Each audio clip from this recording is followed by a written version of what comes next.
your posting you had today, what I thought about for answering was what you have in your book with the affirmations. Yes. I accept myself, I love myself, I love life. Yes. And it becomes like a mantra in itself for yes. you Yes. once you get into saying it all the time. Yes. Yes. So constant repetitions. You know, Peter, who drives a limousine, remember? He came privately today, and he carries this book and certain page. He's falling apart. He says it gives him so much inspiration. There's this page, guidance I put down, just the thing, something clicks with him, so carries all the time. It's just, I read it and gives me inspiration, something like constant repetition. He was here today? Huh? He was here today?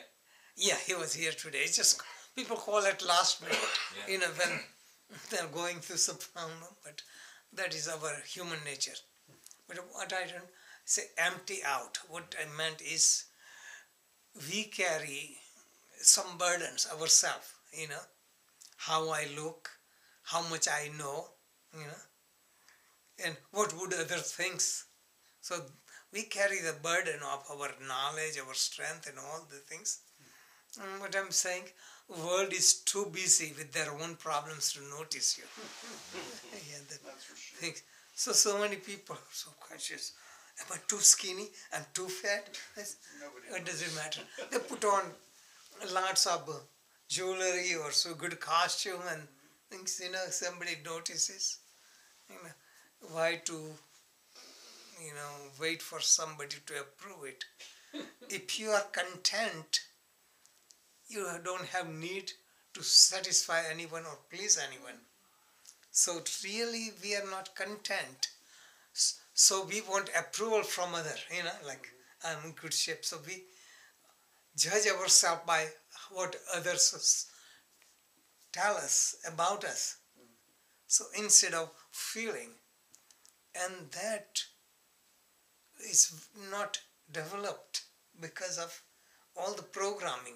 People don't have that connection to think and feel.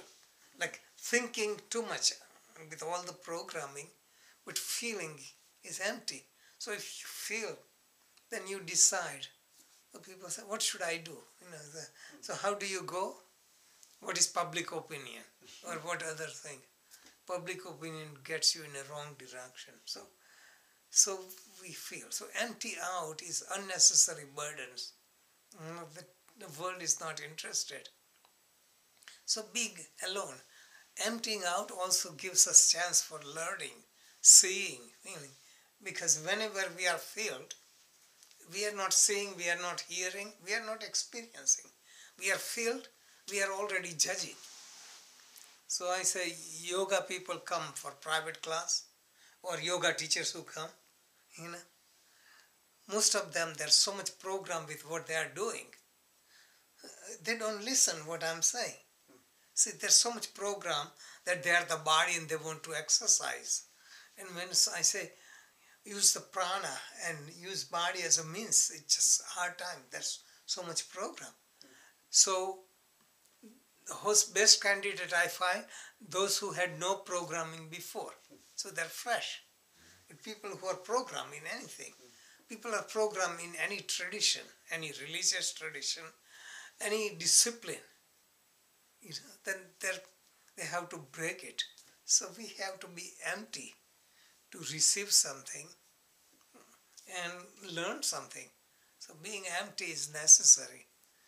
And everything we do is gather and gets overburdened. So I think we are bombarded with too much information and not enough experience. So it creates tremendous burden and imbalance. Thank you. That was the one.